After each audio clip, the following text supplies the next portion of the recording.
আসসালামু আলাইকুম। আজকের গল্প ক্যাকটাস, লিখেছেন গেরল্ড স্যাবাটিনি। অবশেষে তাকে খুঁজে পেলাম। উষ্ণ গ্রিন হাউজের এক কোণে বসেছিল ছোটখাটো মানুষটা। মাথার চুল ধবধবে সাদা, শরীরে রক্তশূন্যতার ছায়া। মিস্টার ব্লুম, আমি প্রশ্ন করলাম। একটা সুন্দর ক্যাকটাসে পানি দিতে এতই মগ্ন ছিলেন যে আমার উপস্থিতি টের পাননি।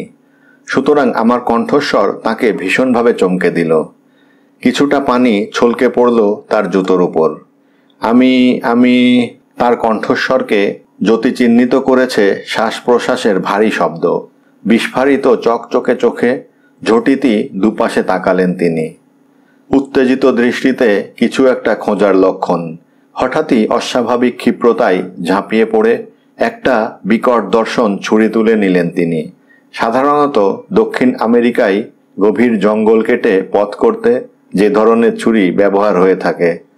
অপলকে আমার দিকে তাকিয়ে তিনি দাঁড়িয়ে রইলেন, ছুরিটা মরিয়া ভঙ্গিতে উঁচিয়ে ধরা মাথার ওপর। মুখমণ্ডলে নিশ্চিত পরাজয়কে অস্বীকার করা একরোখা যোদ্ধার ছবি। সে যোদ্ধা লড়াই করে মরতে চায়।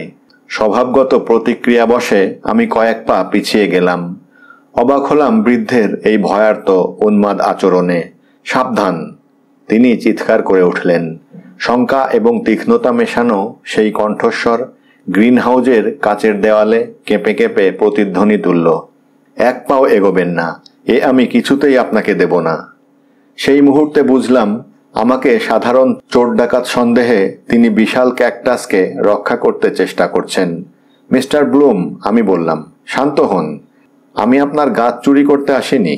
আমি গার্ডেনিং প্রাইড কাগজের সাংবাদিক। আপনার ইন্টারভিউ নিতে এসেছি। কয়েক মুহূর্ত তিনি ইতস্তত করলেন।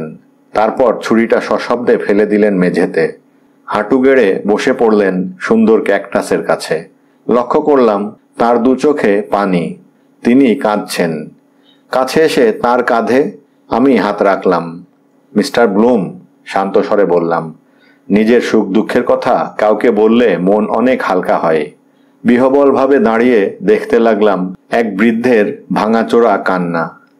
এক অদ্ভুত আকর্ষণে এরপর আমার নজর গেল গাছটার দিকে। এত বছর উদ্যান পালন বিদ্যার সংস্পর্শে থেকেও এমন অদ্ভুত সুন্দর গাছ কখনো আমার চোখে পড়েনি। গাছটার উচ্চতা প্রায় 5 ফুট। মূল কাণ্ড থেকে দুটো শাখা হাতের মতো দুপাশে বেরিয়ে এসেছে। আর তার ফুলের শরীরে যেন খেলে গেছে রামধনুর বিশৃঙ্খল তরঙ্গ।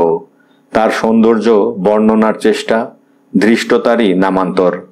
সব মিলিয়ে সে সৌন্দর্যের চরিত্র হয়তো অপার্থিব, কিন্তু এত সত্ত্বেও কেন যেন মনে হলো এর ভেতরে কোথাও একটা অসঙ্গতি লুকিয়ে আছে। সে কাহিনী কাউকে না বলতে পারলে আমি পাগল পাগল হয়ে যাব, ভাঙা নিচু স্বরে বললেন তিনি। তারপর মুখ ফিরিয়ে চোখ তুলে তাকালেন আমার দিকে। আমার বয়স কত বলুন তো? এ প্রশ্নে চমকে উঠলাম। বর্তমান আলোচনায় এ প্রশ্নে প্রাসঙ্গিকতা খুঁজে পেলাম না। তাকে দেখে প্রায় 70 বছর বলে মনে হলো। সম্প্রতি তিনি হয়তো ভীষণভাবে অসুস্থ হয়ে পড়েছিলেন। সুতরাং তার প্রকৃত বয়স হয়তো 65। প্রশ্নের তাৎপর্য না বুঝে সামান্য রসিকতা করতে ছাড়লাম না। বললাম, তাকে দেখে বছর 60-এর বেশি মনে হয় না। 60? তিনি ডুকরে কেঁদে উঠলেন। তার দু চোখে টুকরো যন্ত্রণার অভিব্যক্তি। 60? আমাকে দেখে 60 বছর বয়স মনে হচ্ছে? জানেন, আমার বয়স মাত্র 35। এক শীতল অনুভূতি আমাকে গ্রাস করল। আমি অত্যন্ত দুঃখিত। অগোছালো স্বরে বললাম, আপনাকে আঘাত দেবার কোনো ইচ্ছে? চোখের পানি ছাপিয়ে এই প্রথম তিনি হাসলেন এবং তার বয়স কয়েক বছর কমে গেল। জানি আমাকে দেখে বৃদ্ধ মনে হয়, তিনি বললেন, কারণ অনেক দুশ্চিন্তার ঝড় আমার মাথার ওপর দিয়ে বয়ে গেছে।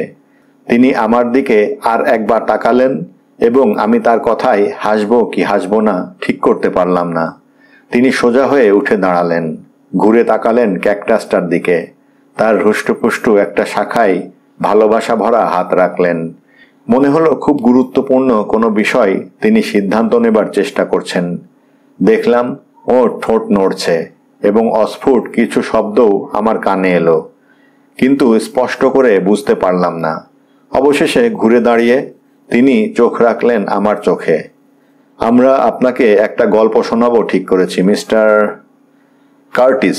আমি জানালাম, জেমস কার্টিস। মিস্টার কার্টিস, আশা করি আপনি একজন বুদ্ধিমান ব্যক্তি, কারণ এমন একটা গল্প আমি শোনাবো যা সারা পৃথিবীকে শোনাবার দায়িত্ব আপনার। এ গল্পে প্রতিটি শব্দ বাস্তব সত্যি, কিন্তু এর ঘটনা এতই অবিশ্বাস্য যে অবিশ্বাসীদের বিশ্বাস করাতে আপনাকে ভীষণ অসুবিধায় পড়তে হবে। তিনি আবার তাকালেন ক্যাকটাসটার দিকে, তারপর আমার দিকে ফিরে তাকিয়ে শীতল শুষ্ক কণ্ঠে বললেন, বসুন মিস্টার কার্টিস, আপনাকে আজ অসম্ভব আতঙ্কের এক সত্য কাহিনী শোনাবো যার কোনো দ্বিতীয় তুলনা নেই। বরফ মেশানো নারকল দুধের গেলাস সাজানো একটা টেবিলকে মাঝখানে রেখে দুটো লোহার চেয়ারে আমরা মুখোমুখি বসলাম। ক্লান্তিময় বৃক্ষলতার সমারোহে তাদের বিশাল সবুজ পাতা, তাদের আর্দ্র আবহাওয়ায় ঘামে ভেজা শরীর যেন আঙুল উঁচিয়ে আমাকে দেখাতে লাগলো যেন এই পরিবেশে আমার অনুপ্রবেশ অবাঞ্ছিত। আবহাওয়ার উষ্ণতা সত্ত্বেও অনুভব করলাম, কেন জানি না কাঁপতে শুরু করেছি। সমান্তরাল জগতে আপনি বিশ্বাস করেন মিস্টার কার্টিস? আমার উত্তরের অপেক্ষা না করেই তিনি বলে চললেন, অতীতের সেই সময়গুলোর কথা শুধু একবার ভেবে দেখুন। তখন আমরা পৌঁছেছি ইতিহাসের এক গুরুত্বপূর্ণ মুহূর্তে। দ্বিমুখী রাস্তায় কোন পথে যাব, বাঁ দিকে না ডান দিকে? সেই মহেন্দ্রক্ষণে পৃথিবীর ভাগ্য পুরোপুরি বদলে যেতে পারত। জার্মানরা যদি যুদ্ধে জিতত তাহলে কি হতো? যদি ওয়াটারলুর যুদ্ধে জিততেন নেপোলিয়ন, যদি কলম্বাস খুঁজে না পেত আমেরিকা, যদি ইংরেজরা কোনোদিনই না আসতো ভারতে, যদি 10 কোটি বছর আগের প্রাগৈতিহাসিক বিশাল সরীসৃপেরা বেঁচে থাকতো আজও, যদি আপনি আজ আমার সঙ্গে দেখা করতে না আসতেন। তিনি থামলেন, হয়তো বক্তব্যের তাৎপর্য উপলব্ধি করতে সময় দিলেন আমাকে, কিন্তু আমি বুঝে উঠলাম সামান্যই। আমার বিশ্বাস এই সমস্ত ঘটনাগুলো ক্রমান্বয়ে ঘটে গেছে আমাদের সমান্তরাল জগতে এবং এখনো ঘটে চলেছে, সম্পূর্ণ অন্য তলে অবস্থিত আমাদের ঘিরে থাকা অলৌকিক জগতের মতো। আর কখনো কখনো হঠাৎ সে জগতে প্রবেশের দরজা আমাদের কাছে খুলে যায়। সেই দরজা খোলে খেয়াল খুশি মতোই, এবং তখন দুই ভিন্ন জগতের প্রাণীরা সেই খোলা দরজা দিয়ে অন্য জগতে পা রাখতে পারে। সীমারেখার আবর্ত পেরিয়ে তারা পৌঁছে যায় দ্বিতীয় জগতে। তখন কি হবে মিস্টার কার্টিস? তিনি আমার চোখে তাকালেন এবং এই প্রথম লক্ষ্য করলাম তার চোখের রং সবুজ। টাইটা ঢিলে করে ঘাড়ে হাত বোলালাম, অনুভব করলাম পিঠে মেরুদণ্ড বেয়ে নেমে যাওয়া ঘামের সূক্ষ্ম স্রোত। তিনি বলে চললেন, আর যদি আমরা সরাসরি পিছিয়ে যাই পৃথিবীর প্রত্যুষে, তাহলে কি হয় মিস্টার কার্টিস? প্রাণ সৃষ্টির সেই সূচনা প্রাণ বলতে ছিল এককোষী কিছু প্রাণী এবং উদ্ভিদ। তারা সবে নড়তে চড়তে শিখেছে। অ্যামিবা, আমাদের বহু পরিচিত এককোষী, আজ থেকে লক্ষ লক্ষ বছর পরেও ঠিক একইভাবে বেঁচে রয়েছে। এখনও একইভাবে সে জীবাণু সদৃশ শিকারকে নিজে গ্রাস করে তার প্রাণশক্তি শুষে নিচ্ছে। আর সাঁতারু উদ্ভিদ ক্লামিডোমোনাস সম্পর্কে আপনি কি বলবেন? এখনও সে তার শিকার গ্রাস করে চলেছে, যেমন করে আসছে যুগ যুগ ধরে। অবশ্য এ কথা সত্যি, এরা ক্ষুদ্রাতি ক্ষুদ্র প্রাণী, কিন্তু তা বলে নিজের সমান আকারের প্রাণীদের কাছে এরা কম ভয়ঙ্কর নয়। আপনি গাছপালা নিয়ে চর্চা করেন যখন, নিশ্চয়ই কলস উদ্ভিদের নাম শুনে থাকবেন। এই মাংসাশী গাছ সৌন্দর্যের ডালি সাজিয়ে বসে থাকে, তারপর গ্রাস করে পোকামাকড় মাছিকে। এর পাপড়িগুলো আমাদেরই চোয়ালের মতো আবদ্ধ হয়ে যায়, বন্দি করে শিকারকে। গভীর সমুদ্রের অতলে এমন অনেক প্রাণী আছে যাদের আচার আচরণ সম্পূর্ণ উদ্ভিদের মতো। আবার এমন অনেক উদ্ভিদ রয়েছে যাদের বাইরে থেকে দেখে প্রাণী বলেই মনে হয়। তিনি থামলেন এবং হাতের একটা ভঙ্গি করে প্রসঙ্গের ইতি টানতে চাইলেন। কিন্তু এসবের গুরুত্ব কেবল আপনার আমার মতো লোকের কাছেই মিস্টার কার্টিস, যেহেতু আমরা গাছপালা নিয়ে চর্চা করি। কিন্তু সাধারণ পৃথিবী তাদের নিয়ে বিন্দুমাত্রও চিন্তিত নয়, কারণ তারা জানে এসব উদ্ভিদের আকার হয় সূক্ষ্মাতি সূক্ষ্ম নয়, তারা অত্যন্ত নিম্ন স্তরের প্রাণী এই গ্রহের মাপকাঠি অনুযায়ী। তিনি আমার সামনে ঝুঁকে এলেন, সামনের টেবিলে ছড়ানো দুহাতের চাপ দিয়ে বললেন, ধরুন এমন কোনো সমান্তরাল জগৎ থাকে যেখানে প্রাণীদের পেছনে ফেলে উদ্ভিদেরা বিবর্তনের চূড়ান্তে গিয়ে পৌঁছেছে। যদি সেখানকার প্রাণীরা, মানুষকে ধরেই আমি বলছি, বুদ্ধি ক্রম বিকাশে প্রতিযোগিতায় উদ্ভিদের কাছে পরাস্ত হয়ে বহু পিছনে গিয়ে পড়ে থাকে, এরকম একটা জগৎ কল্পনা করতে পারেন মিস্টার কার্টিস? ঘরের গাছগুলো যেন আমাকে চারপাশ থেকে ঘিরে দাঁড়িয়ে রয়েছে। তাদের বিশাল সবুজ পাতা যেন চাপা বিদ্বেষে তীর তীর করে কাঁপছে, শুনছে ব্লুমের কথা, অপেক্ষা করছে আমার উত্তরের। আপনি কি বলছেন মিস্টার ব্লুম? এ কি কখনো সম্ভব? আমার কণ্ঠস্বর ফিসফিস করে উঠল, গলা যেন শুকিয়ে আসছে। পকেট থেকে রুমাল বের করে কপালে বুলিয়ে নিলাম। চেয়ারে হেলান দিয়ে জোরালো গলায় হেসে উঠলেন তিনি। হাসতে লাগলেন। একটা অস্পষ্ট খসখস শব্দে ভরে গেল ঘরটা, যেন ঘামে ভেজা চারাগাছগুলোও সে হাসিতে যোগ দিয়েছে। অসম্ভব বলছেন? কিন্তু আপনার চোখ দেখেই স্পষ্ট বুঝতে পারছি ইতিমধ্যেই আপনি এর অর্ধেক বিশ্বাস করে বসে আছেন। এমনকি আমার গল্পটা পর্যন্ত আপনাকে আমি এখনো বলিনি। তিনি থামলেন। হাসি মিলিয়ে গিয়ে তার মুখের ভাব গম্ভীর হলো এবং একটা বিবর্ণ যন্ত্রণার মেঘ ছায়া ফেলল তার ক্লান্ত ক্লিষ্ট মুখমণ্ডলে। বিশ্বাস করুন, গল্প অক্ষরে অক্ষরে সত্যি। এর চেয়ে ভয়ঙ্কর সত্যি আমার জানা নেই। এ শুধু আমার চোখে দেখা কাহিনী নয়, আমাকে নিয়ে কাহিনী। আমিও এ কাহিনীর এক হতভাগ্য অংশীদার। তিনি তার গল্পটা আমাকে শোনালেন এবার। 2 বছর আগে আমি ছিলাম 33-এর অবিবাহিত এক প্রাণখোলা যুবক। জন্মের সময়ে আমার মা মারা যান এবং তার 20 বছর পরে বাবাও। আমার বাবা মোটামুটি বড়লোক ছিলেন এবং তার সমস্ত সম্পত্তি উত্তরাধিকার সূত্রে আমারই হাতে আসে। সুতরাং খাওয়া পড়ার ভাবনা না থাকায় আমি বেশিরভাগ সময় পড়াশোনার পেছনে খরচ করতে লাগলাম। নিছক পড়ার আনন্দেই আমার পড়তে ভালো লাগতো। পৃথিবীর যাবতীয় তথ্য মস্তিষ্কের জঠরে নামিয়ে রাখাই হয়ে উঠল আমার একমাত্র নেশা। গাছপালা আমি ভালোবাসি। সত্যি কথা বলতে কি, মানুষের চেয়ে ওদের সঙ্গ আমার ভালো লাগে। কিন্তু এসব কথা নিতান্তই অপ্রাসঙ্গিক। 2 বছর আগে একদিন কালাহারি মরুভূমির বুক চিরে ছুটে চলেছিল আমার ল্যান্ড রোভার জিপ। এক দুষ্প্রাপ্য জাতের ক্যাকটাসের খোঁজে আমি তখন পাগলের মতো ঘুরে বেড়াচ্ছি। লোকমুখে খবর পেয়েছিলাম কালাহারি মরুভূমিতে কখনো সখনো ওই ধরনের ক্যাকটাসের দেখা মেলে। সুতরাং বিন্দুমাত্র দেরি না করে গাড়ি ছুটিয়ে দিয়েছি সম্ভাব্য নিশানায়, আচ্ছন্ন সম্মোহিতের মতো। মাথার ওপরে নিষ্ঠুর জ্বলন্ত সূর্য, আমার ঘামে ভেজা হাত ল্যান্ড রিভারের গিয়ারে, স্টিয়ারিং নিয়ে ব্যস্ত। উঁচু নিচু পথে প্রচণ্ড ঝাঁকুনি দিয়ে গাড়ি এগিয়ে চলেছে। নিচু গিয়ারে চলা ইঞ্জিনের শব্দ যেন চিতাবাঘের ক্ষুব্ধ গর্জন। 120 ডিগ্রি ফারেনহাইট তাপমাত্রায় বিস্তৃত মরুভূমি যেন স্বচ্ছ তরঙ্গে পর্দার নিচে ধকধক করে জ্বলছে। মাথার ওপরে একটা এবং পায়ের নিচে একরাশ সূর্য নিয়ে আমি একরোখাভাবে ছুটে চলেছি। এক সমতল ভূমিতে পৌঁছে সবে গাড়ির গতি সামান্য বাড়িয়েছি।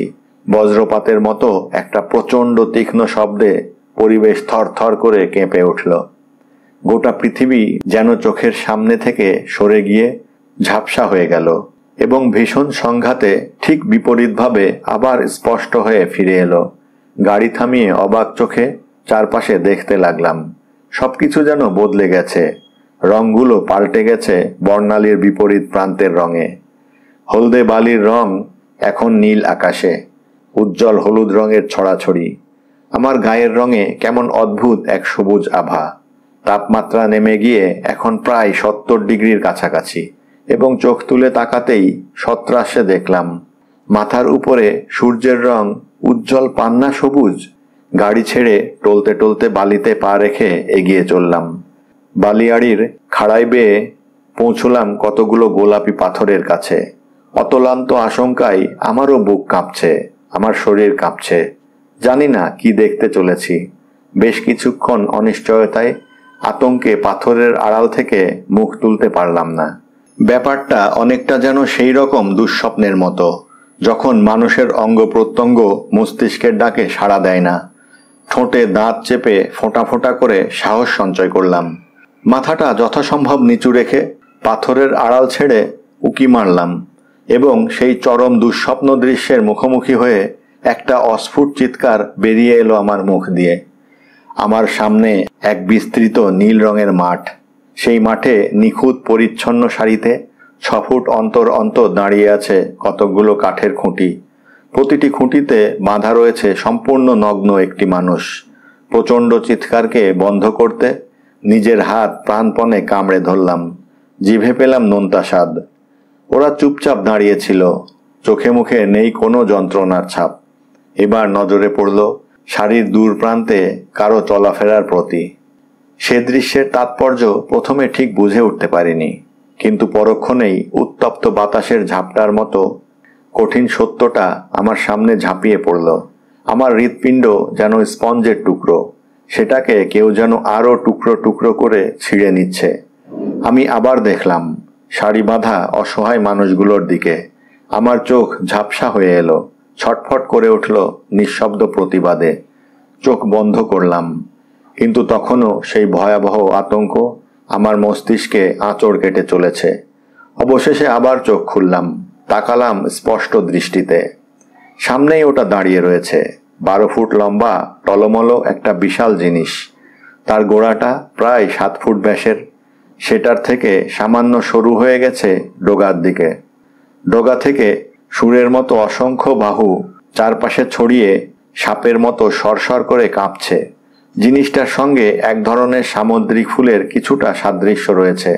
প্রত্যেকটা সুর প্রান্তের দিকে ক্রমশ চ্যাপ্টা হয়ে গেছে পাতার মতো। দেখে মনে হলো সেগুলো হাতের মতোই কাজ করতে সক্ষম।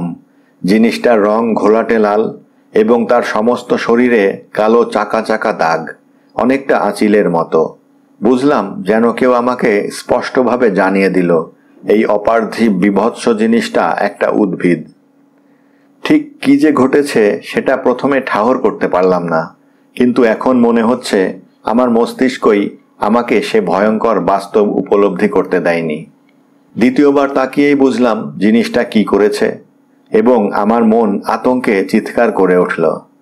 আমার মস্তিষ্ক প্রচণ্ড ত্রাসে খুলি চৌচির করে পালিয়ে যেতে চাইল এই ভয়ঙ্কর দৃশ্যের সামনে থেকে।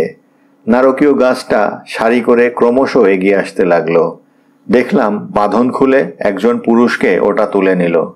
ক্ষুরোধার পাতাগুলো বিদ্যুৎ ঝলকের মতো বিচ্ছিন্ন করল হতভাগা লোকটির হাত, পা, মাথা, যেন কোনো পাতাবাহার গাছকে কাঁচি দিয়ে ছাঁটা হচ্ছে। তারপর সেই অবশিষ্ট দেহটা তুলে ধরা হলো উঁচু করে। গাছটার ওপরের অংশ খুলে গিয়ে প্রকাশিত হলো এক বিশাল অন্ধকার মুখ গহ্বর। প্রচণ্ড মনোযোগে সেই বিচ্ছিন্ন শরীর থেকে ছলকে রক্ত পান করতে লাগলো গাছটা। একই সঙ্গে আনন্দে খুশিতে গাছটার গোটা দেহ থরথর করে কাঁপতে লাগলো। প্রচণ্ড মনোযোগে সেই বিচ্ছিন্ন শরীর থেকে ছলকে রক্ত পান করতে লাগলো গাছটা। একই সঙ্গে আনন্দে খুশিতে গাছটার গোটা দেহ থরথর করে কাঁপতে লাগলো। দেহটার শেষ রক্তের ফোঁটা যখন শেষ হলো, তখন সেটা ছুঁড়ে ফেলে দেওয়া হলো এক গলিত শবদেহের স্তূপে এবং সেই ভয়ঙ্কর প্রাণীটা এগিয়ে চলল পরের মানুষটার দিকে। বরফের হৃৎপিণ্ড নিয়ে দ্বিতীয়বার একই দৃশ্যের সাক্ষী হলাম। ভালোভাবে মাথা তুলতেই দেখলাম গোটা জায়গাটায় অসংখ্য মানুষ খুঁটিতে বাঁধা অবস্থায় দাঁড়িয়ে আছে। বন্দীদের মধ্যে পুরুষ ও স্ত্রীলোকও রয়েছে এবং তাদের মাঝে ঘুরে ফিরে বেড়াচ্ছে 20টারও বেশি রক্তপিপাসু ভয়ঙ্কর উদ্ভিদ। সেই মৃত্যু উপত্যকায় বন্দির সংখ্যা হয়তো 1000-এরও বেশি, কিন্তু তাদের একজনকেও দেখলাম না বাঁধন ছেঁড়ার চেষ্টা করতে। এমনকি সঙ্গীদের নৃশংস পরিণতি দেখেও তারা কেমন নির্বিকারভাবে দাঁড়িয়ে রয়েছে। সত্যি কথা বলতে কি, তারা যেন ভাগ্যের হাতে নিজেদের সমর্পণ করে মৃত্যুরই প্রতীক্ষা করছে। স্নায়ু ছেঁড়া কয়েক ঘন্টা প্রতীক্ষায় কেটে গেল। নারকীয় অনুষ্ঠানের নীরব সাক্ষী হয়ে দাঁড়িয়ে রইলাম। ওদের তৃষ্ণার যেন আর শেষ নেই। আমার মন ততক্ষণে হতবুদ্ধি হয়ে পড়েছে। আতঙ্ক অনুভবের শেষ সীমায় পৌঁছেছি মনে করে চেয়ে রইলাম সামনের দৃশ্যের দিকে। তাকিয়ে আছি, দেখছি তাদের ধীর টলমলো চলাফেরা, তৃষ্ণা নিবারণের নৃশংস পদ্ধতি। হঠাৎই একটা ছোট পাথরের আড়ালে একটা চাপা আলোড়ন আমার নজরে পড়ল। কতগুলো শয়তান গাছ নিজেদের মধ্যে হিংস্রভাবে লড়াই শুরু করেছে। হঠাৎই ওরা ছিটকে বেরিয়ে এলো এবং প্রায় 10টা গাছ ছুটে চলল পড়ে থাকা মানুষের বিচ্ছিন্ন মাথাগুলোর দিকে। যেন কোনো দৌড় প্রতিযোগিতা হচ্ছে, সবচেয়ে বেশি সংখ্যক মাথা কে সংগ্রহ করতে পারে। তারপর ওরা ইতস্ততভাবে ছুটে বেড়াতে লাগলো, মাথাগুলো ছুঁড়ে দিতে লাগলো শূন্যে, আর অসংখ্য সুর দিয়ে সেগুলো আবার লুফে নিতে লাগলো, যেন কোনো উন্মাদ জগতে বাচ্চারা বল নিয়ে খেলা করছে। তাদের হাঁটা চলার ব্যাপারটা খুব স্পষ্ট করে বুঝে উঠতে পারলাম না, শুধু মনে হলো ওরা যেন মসৃণভাবে হাওয়ায় ভর দিয়ে এগিয়ে চলেছে। উপুড় হয়ে শুয়ে থাকা অবস্থায় হঠাৎ ষষ্ঠেন্দ্রিয়ের সংকেত ঘাড়ের কাছে কেমন শিরশির করে উঠল। আসন্ন বিপদের আশঙ্কায় বিদ্যুৎ বেগে ঘুরে বসলাম, এক লাফে উঠে দাঁড়ালাম। ওই সময়ে উঠে না দাঁড়ালে ঘাড় লক্ষ্য করে নেমে আসা চূড়ান্ত আঘাতটা আমি মাথা নামিয়ে এড়াতে পারতাম না। আসন্ন আঘাতের জন্যে প্রস্তুত থাকলেও আসন্ন দৃশ্যের জন্যে মোটেই প্রস্তুত ছিলাম না। আক্রমণকারী একজন মানুষ, উলঙ্গ দেহ, ছুঁচালো দাঁত, বড় বড় চুল, পাশবিক দৃষ্টি নিয়ে আমার দিকে তাকিয়ে, তার হাতে একটা নল। সে ইঙ্গিতে আমাকে বোঝাতে লাগলো যে নলটা সে আমার শরীরে ঢুকিয়ে রক্ত পান করতে চায়। বিচিত্র চি চি শব্দ করে সে ধীরে ধীরে আমার দিকে এগিয়ে আসতে লাগলো, হাতের হতচ্ছাড়া নলটা সামনে বাড়ানো। তার মুখের ভাবে কেমন একটা অদ্ভুত বিহবল অভিব্যক্তি।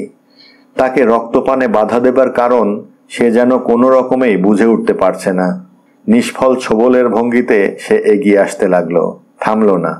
অবশেষে একটা পাথর তুলে নিয়ে ছুঁড়ে মারলাম লোকটাকে লক্ষ্য করে।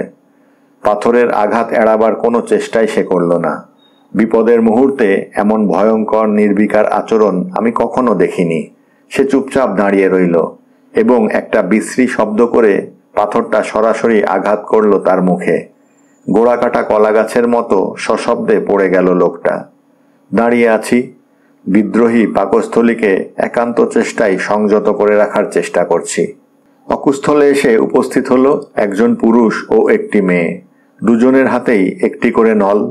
যুদ্ধের জন্য প্রস্তুত হলাম, কিন্তু ওরা আমার দিকে ফিরেও তাকালো না, সোজা এগিয়ে গেল তাদের সঙ্গীর পড়ে থাকা দেহের দিকে।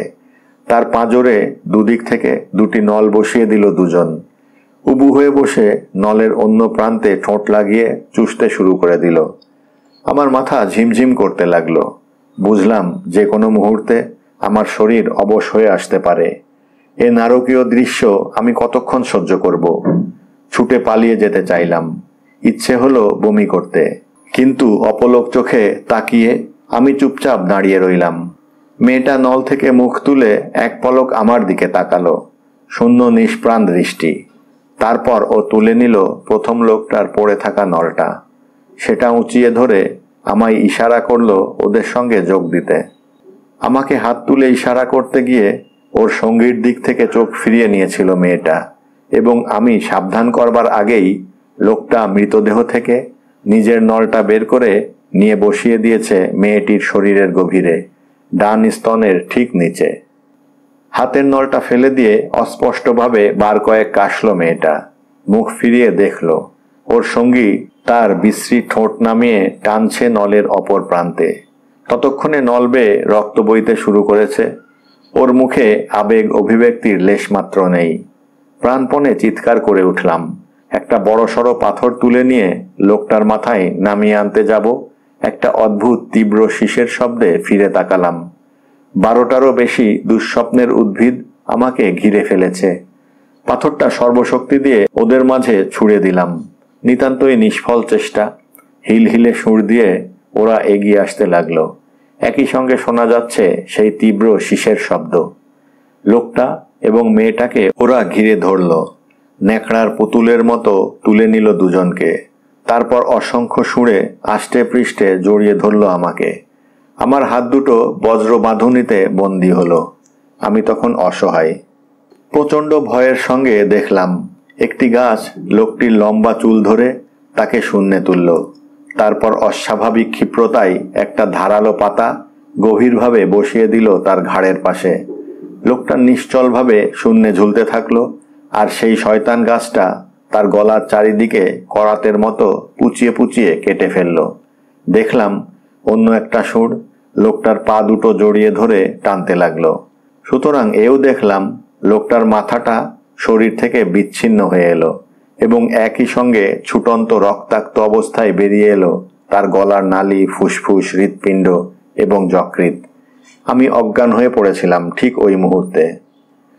জেগে উঠে নিজেকে নগ্ন এবং খুঁটিতে বন্দি অবস্থায় আবিষ্কার করলাম। চারপাশে তাকিয়ে আতঙ্কে চিৎকার করে উঠলাম। 3 ফুট দূরের খুঁটিতে বাঁধা একটি মেয়ে ঘুরে তাকালো আমার দিকে। অল্প হেসে ও বলল, কি সুন্দর জায়গা না? আগেই লক্ষ্য করেছি এ জায়গাটা আগের চেয়ে অনেক ছোট। এখানে মাত্র 30 বন্দী রয়েছে। কিন্তু আমার সমস্ত মনোযোগ একাগ্রভাবে নিবদ্ধ মেয়েটার দিকে। ও কথা বলছে এবং সে কথা আমি স্পষ্ট বুঝতে পারছি। তুমি কথা বলতে পারো? আমার মুখ দিয়ে শব্দগুলো বেরিয়ে গেল। নিশ্চয়ই। ও আবার হাসল। তোমাকে আমার ভালো লেগেছে। ওরা ঠিক করেছে আমাদের জোড় খাওয়াবে। শুনে আমার ভীষণ আনন্দ হচ্ছে। জোড় খাওয়াবে? হ্যাঁ, আমাদের একসঙ্গে শোয়াবে, জোড় খাওয়াবে। তোমার জ্ঞান বুদ্ধি নিশ্চয় বেশি, তাই এ জায়গায় তোমাকে নিয়ে আসা হয়েছে। এটাই সবার সেরা জায়গা। ও নিজের চারপাশে একবার দেখল, তারপর বলল, আমাদের 30 জনকে শ্রেষ্ঠ সন্তান পাওয়ার আশায় বারবার মিলিয়ে মিশিয়ে জোড় খাওয়ানো হয়েছে। আমাদের দেখতে খুব সুন্দর, তাই না? ও গর্বের দৃষ্টিতে আমার দিকে তাকালো। আমরা বড় মাঠের ছন্ন ছাড়া কিংবা খোলা জায়গায় ঘুরে বেড়ানো বুনো মানুষগুলোর মতো নই। দীর্ঘশ্বাস ফেলে খুঁটিতে হেলান দিয়ে দাঁড়ালো ও। ওখানে আমার ভীষণ ভালো লাগে। ও হাসল। আমরা দেখতে এত সুন্দর। এক মুহূর্তের জন্যে আমার 2 চোখ স্থির হয়ে রইল মেয়েটির মুখে। আমার দেখা মেয়েদের মধ্যে এই মেয়েটি নিঃসন্দেহে সবচেয়ে সুন্দরী।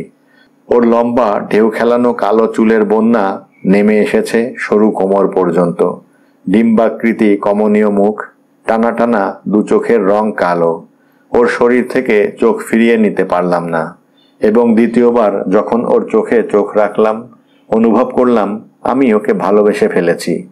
নিজের খুঁটিতে হেলান দিয়ে 2 চোখ ভরে ওকে দেখতে লাগলাম।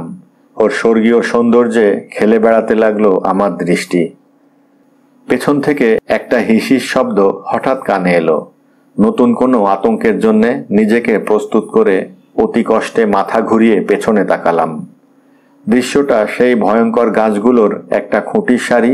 দেখলাম সেই ভয়ঙ্কর গাছগুলোর একটা খুঁটির সারি ধীরে ধীরে এগিয়ে আসছে। এ দৃশ্য আমার কাছে পরিচিত, কিন্তু অপরিচিত হিসিস শব্দের উৎসটা প্রথমে ঠিক ঠাহর করতে পারলাম না। অবশেষে অনুভব করলাম একটা সুন্দর উত্তেজক সেন্ট আমাদের গায়ে স্প্রে করছে গাছটা। হিসিস শব্দটা স্প্রে করারই শব্দ। ঠিক বুঝলাম না সেন্টটা কৃত্রিমভাবে তৈরি না প্রাকৃতিক নিয়মমাফিক উদ্ভিদটার শরীর থেকে বেরিয়ে আসছে। গাছটা খুঁটির সারি ধরে ক্রমশ এগিয়ে চলেছে আর হিসিস শব্দে তার মাথার গহ্বরটা একবার খুলছে আর একবার বন্ধ হচ্ছে এবং একই সঙ্গে সেই নেশা ধরানো সুগন্ধি আমাদের উপর ঝাঁপিয়ে পড়ছে। সে অনুভূতির তুলনা নেই। তাকালাম পাশের মেয়েটির দিকে। ও আমার, সম্পূর্ণ আমার। আমি সশব্দে হেসে উঠলাম। মেয়েটাও আমার দিকে চেয়ে হাসল, দুষ্টু মদির হাসি। ওর ভেনাস শরীরটাকে খুঁটির গায়ে ওপরে নিচে ঘষতে লাগলো। ওর নাসারন্ধ্র স্ফুরিত হলো গভীর প্রশ্বাসে, সুগন্ধি আঘ্রাণের প্রয়াসে। লক্ষ্য করলাম ওর ঘন শ্বাস প্রশ্বাসে ওর বুক দুটো সুষম ছন্দে উঠছে নামছে। বন্দি অবস্থায় যতখানি সম্ভব ঝুঁকে পড়লাম ওর দিকে। আমার রক্তে তখন দাপাদাপি করছে ডোরাকাটা বাঘ। ঝুঁকে পড়েছি, কিসের একটা হালকা ছোঁয়া আমার মুখে লেগেই হারিয়ে গেল। মুখ ফিরিয়ে তাকালাম। সরাসরি চোখ পড়ল সেই লোকটার হিংস্র বন্য মুখের দিকে। সেই লোকটা যে খোলা জায়গায় নল হাতে মেয়েটার সঙ্গে ছিল। তড়িৎ স্পৃষ্টের মতো পিছিয়ে আসতে চেষ্টা করলাম, কিন্তু সে হাসি মুখে মাথা নাড়তে নাড়তে চলে গেল। অবাক বিস্ময়ে তার অপসৃয়মান শরীরের দিকে তাকিয়ে রইলাম। একটা গাছ তাকে বয়ে নিয়ে যাচ্ছে, অথবা ঠিকভাবে বলতে গেলে তার অবশিষ্টাংশ বয়ে নিয়ে যাচ্ছে। লোকটার যতটুকু আমি দেখতে পাচ্ছি তা হলো একটা ভিজে চুইয়ে পড়া ব্যাগ থেকে তার মাথাটা তার গলার নালি, হৃৎপিণ্ড, ফুসফুস এবং যকৃৎ রয়েছে সেই ব্যাগের ভেতর। ব্যাগটা চামড়ার ফিতে দিয়ে বাঁধা। গাছটার বাঁ কাঁধে, যদি অবশ্য কাঁধ বলা যায়। সেই অবস্থায় লোকটা একটানাভাবে আমার দিকে চেয়ে হাসতে লাগলো, মাথা নাড়তে লাগলো। আমার পেটের নাড়ি ভুড়ি গুলিয়ে উঠল, কারণ বুঝলাম যেভাবেই হোক লোকটা এখনো বেঁচে রয়েছে। উদ্ভিদ রাক্ষসটা খানিকটা এগিয়ে যেতে নজরে পড়ল এই রকম আর একটা ভেজা ব্যাগ তার অন্য কাঁধে ঝুলে রয়েছে। সেটা থেকে উঁকি মারছে সেই মেয়েটির মাথা। ও যেন আমাকে চিনতে পারল, আমাকে লক্ষ্য করে চোখ নাচালো। বুঝতে পারলাম নিতান্ত সাজসজ্জার প্রয়োজনেই এই পৈশাচিক মাথা দুটো গাছটা নিয়ে যাচ্ছে। প্রাণপণে চোখ বন্ধ করে সর্বশক্তি দিয়ে খুঁটিতে মাথা ঠুকে চললাম। চেষ্টা করলাম এই ভয়ঙ্কর দৃশ্য মন থেকে মুছে ফেলতে। উফ উফ, শুনতে পেলাম সামনের ভেনাসের দীর্ঘশ্বাস। উফ, কি চমৎকার, এত ভালো কখনো লাগেনি। চোখ খুললাম, তাকালাম ওর দিকে। খুঁটির গায়ে শরীরের ভার রেখে আধবোজা চোখে ও আমার দিকে চেয়ে হাসল। ওর শ্বাস প্রশ্বাস ক্রমে স্বাভাবিক হয়ে আসছে। ঘামের ছোট ছোট ফোঁটা ওর ভুরুতে ভোরের শিশিরের মতো চকচক করছে। উফ, ও হাঁফাতে হাঁফাতে বলল, এত ভালো কোনোদিন লাগেনি, এ নিশ্চয়ই তোমার জন্য হয়েছে। ও আমাকে লক্ষ্য করে হাসল, উষ্ণ হাসি। তুমি টের পাওনি? ও প্রশ্ন করল। হ্যাঁ, পেয়েছি, উত্তর দিলাম, যদিও ঠিক বুঝলাম না ও কি বলতে চাইছে। আমাদের মিলনের আর বেশি দেরি নেই, ও বলল। আমি জানি আমার খুব ভালো লাগবে। এভাবে আমাদের কতক্ষণ দাঁড়িয়ে থাকতে হবে? আমি প্রশ্ন করলাম। প্রথমে বোধহয় আমার কথা শুনতে পেল না। দেখলাম ও চোখ বন্ধ করেছে। ওর মুখের অভিব্যক্তি এবং শরীরের প্রত্যঙ্গের নড়াচড়া স্পষ্ট বুঝিয়ে দিল ও কি ভাবছে। বুঝলাম আমি ওর প্রেমে পড়েছি এবং সম্ভব হলে ওকে এ দুঃস্বপ্ন থেকে আমি রক্ষা করতে চাই। আমি আবার প্রশ্ন করলাম, এভাবে কতক্ষণ আমাদের এখানে থাকতে হবে? ও চোখ খুলে তাকালো। কতক্ষণ? তার মানে কতক্ষণ? কখন এসে ওরা আমাদের বাঁধন খুলবে? বাঁধন খুলবে? ওরা কখনো আমাদের বাঁধন খোলে না। এরকম খারাপ কথা বললে তোমাকে আমি আর ভালোবাসবো না। এ খুঁটি ছাড়া আমি তো আর খোলা জায়গায় ঘুরে বেড়ানোর বুনো মানুষ নই। কিছু মনে করো না, আমি বললাম, আমি জানতাম না। তুমি ভারী অদ্ভুত। আমার দিকে তাকিয়ে ও বলল, সবাইয়ের চেয়ে আলাদা। ও স্থির চোখে চেয়ে রইল আমার চোখে। অবশেষে বলল, খুব শিগগিরই ওরা এসে তোমার বাঁধন খুলে দেবে। খুলে দেবে কেন? অবাক হয়ে জানতে চাইলাম। আমার সঙ্গে এক খুঁটিতে তোমাকে বেঁধে দেবার জন্যে, বোকা কোথাকার। ও হাসল। ও, মুখে রক্তের ঝলক অনুভব করে বলে উঠলাম। কিছুক্ষণ কেটে গেল। তারপর আমি ঠিক করলাম একটা নতুন পথে এগিয়ে দেখি। তুমি কি চাও তোমার খুঁটির সঙ্গে আমাকে সারাক্ষণ বেঁধে রাখা হোক? আমি জিজ্ঞেস করলাম। তা সম্ভব নয়, ও উত্তর দিল। কিন্তু হলে ভালোই লাগতো। আলোচনা চালিয়ে যাওয়ার সময় পেলাম না। খাবার এসেছে। সারি থেকে কেউ একজন চেঁচিয়ে উঠল, খাবার। ঘাড় ফেরালাম কণ্ঠস্বরের উৎস সন্ধানে। আমরা 30 জন তাকিয়ে রইলাম একই দিকে। দুটো গাছ সারি ধরে হেঁটে আসছে। তাদের হাতে একটা বড় ব্যাগ। ব্যাগ থেকে একটা নল এসেছে বাইরে। পালা করে নলটা তুলে দেওয়া হলো উপসী বন্দীদের মুখে। তারা উন্মাদ উত্তেজনায় নলটা চুষতে লাগলো। একজনের পালা শেষ হতেই নলটা ছিনিয়ে নিয়ে পরের জনকে দেওয়া হচ্ছে। অনুভব করলাম আমি নিজেও ভীষণ ক্ষুধার্ত। অবাক হয়ে আবিষ্কার করলাম অন্যান্যদের মতো আমিও খিদের জ্বালায় বাঁধন ছেঁড়ার জন্যে ধস্তাধস্তি করছি। অপেক্ষা করছি আমার পালা আসার জন্যে। গাছ দুটো আরও কাছে আসতেই ঘেন্নায় কুঁকড়ে গেলাম। যেটাকে আমি দূর থেকে ব্যাগ মনে করেছি, সেটা আসলে একটা মানুষের দেহ, শক্ত বাঁধনে বলের আকারে বাঁধা। ওরা এতক্ষণ তারই রক্ত পান করেছে। এপাশ ওপাশ মাথা ঝাঁকিয়ে ওদের বাধা দিতে চেষ্টা করলাম। পাগলের মতো চিৎকার করে উঠলাম। কিন্তু আমার তুলনায় ওদের শক্তি অনেক বেশি। ওরা নলটাকে জোর করে গুঁজে দিল আমার মুখে। আমি রক্ত পান করতে বাধ্য হলাম। মেটালাম বুক ভরা তৃষ্ণা। হায় ঈশ্বর! তারপর ওরা এগিয়ে গেল আমার ভালোবাসার মেয়ের কাছে। কিন্তু তখন আমি আবার তৃষ্ণায় পাগল হয়ে ধস্তাধস্তি শুরু করেছি। দেখলাম ও নলে মুখ লাগিয়ে ভীষণ তৃপ্তিতে চুষে চলেছে। সন্ধে নেমে এলো নিঃসাড়ে। আমার বাঁধন যে অনেক ঢিলে হয়ে গেছে সেটা বুঝতে আমার আরো কিছু সময় লাগলো। হাত নাড়তে চেষ্টা করলাম। হ্যাঁ, সত্যি বাঁধন অনেক ঢিলে ঠেকছে। পাগলের মতো বাঁধন খুলতে শুরু করলাম। তখন বুঝলাম আসলে কি ঘটেছে। খাওয়ার সময় বাধা দিতে গিয়ে ধস্তাধস্তি হয়েছে। তাতে একটা গাছের ধারালো পাতা আমার বাঁধনের কয়েক জায়গায় কেটে বসেছিল। সোনা, শুনছো? ফিসফিস করে ওকে ডাকলাম। এই শুনছো, আমার বাঁধন খুলে গেছে। ও তাকালো আমার দিকে। ওর চোখ গোল গোল হয়ে উঠল। কি করছো তুমি? খবরদার ওরকম কাজ করো না, আমি বলে দেব, চেঁচিয়ে বলে দেব। সামনে হাজির হয়ে হাত পা চেপে ধরলাম ওর মুখের ওপর। ছাড়া পাওয়ার জন্যে ও দুলতে লাগলো। তখন আমি হাত সরিয়ে ঠোঁট চেপে ধরলাম ওর ঠোঁটে। ওহ, সেই সুখের স্মৃতি! সেই মুহূর্তে আমরা এক নীরব অঙ্গীকারে আবদ্ধ হলাম। ও আমাকে আর বাধা দিল না। ওর বাঁধন খুলে আমরা দুজনে পালাতে শুরু করলাম। অন্ধকারের বুক চিরে ছুটে চললাম বাঁচার আশ্বাসে। অবশেষে পাথর বালিয়াড়ির খাড়ায় পেরিয়ে এলাম। অবিশ্বাস্য মনে হলেও চোখে পড়ল, নীল চাঁদের আলোয় দাঁড়িয়ে রয়েছে রোভার। শক্ত হাতে ওর হাত ধরে লাফিয়ে হোঁচট খেয়ে খাড়ায় বেয়ে নামতে শুরু করলাম। তারপর এক সময় উঠে বসলাম গাড়িতে। উন্মাদের মতো ইঞ্জিন চালু করার চেষ্টা করছি। কানে এলো বুক কাঁপানো শীষের শব্দ। মনে হলো গাড়ির ব্যাটারি বুঝি অকেজো হয়ে গেছে। শীষের শব্দটা ক্রমশ কাছে এগিয়ে আসছে। শেষ পর্যন্ত ইঞ্জিন গর্জন করে উঠল। গিয়ার দিয়ে ক্লাচ ছাড়লাম। এক প্রচণ্ড ঝটকা দিয়ে চাকার আর্তনাদ তুলে ছুটতে শুরু করলো গাড়িটা। হঠাৎ শুনতে পেলাম বজ্রপাতের তীব্র ভয়ঙ্কর শব্দ আবার ফিরে এলো চোখের সামনে। চোখে পড়ল চাঁদের হলদে আলোর দিকে। শেষ পর্যন্ত আমরা ফিরে এসেছি। আর আমাদের ভয় নেই। হ্যাঁ মিস্টার কার্টিস, এক আতঙ্কের আবর্তের মধ্যে দিয়ে আমি পৌঁছে গিয়েছিলাম এক সমান্তরাল জগতে। আর তার চেয়েও বড় কথা, আমি আবার ফিরে এসেছি। আমি তাকালাম সাদা চুলো বৃদ্ধের দিকে। মিস্টার ব্লুম, এর চেয়ে ভয়ঙ্কর কাহিনী আমি কখনো শুনিনি, আমি বললাম। কিন্তু তবুও একটা সান্ত্বনা আছে। আপনার সেই সুন্দরী বউয়ের কি হলো?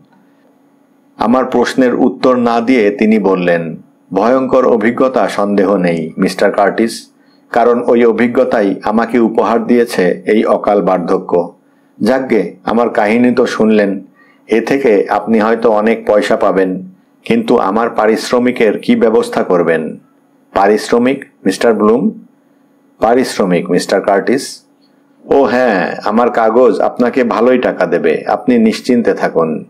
আহ, টাকা নয়, টাকা কে চাইছে? তাহলে কি? তিনি চেয়ার ছেড়ে উঠে দাঁড়ালেন। একটা নল হাতে নিয়ে এগিয়ে এলেন আমার দিকে।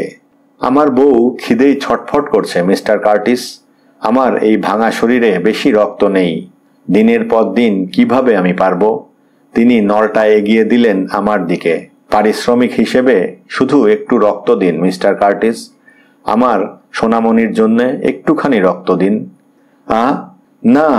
আমি চিৎকার করে উঠলাম। লাফিয়ে উঠে এক ধাক্কা মারলাম ওকে। আমার উন্মাদ আঘাতে তার শীর্ণকায় পলকা শরীর ছিটকে পড়ল মেঝেতে। ভদ্রলোক সম্ভবত পুরোপুরি পাগল হয়ে গেছেন, এবং এই গল্পটা তার উন্মাদ মস্তিষ্কের কল্পনা ছাড়া কিছু নয়। মরুভূমির সূর্যের তাপে তার চিন্তা ভাবনার ক্ষমতা সেদিন ওলটপালট হয়ে গিয়েছিল।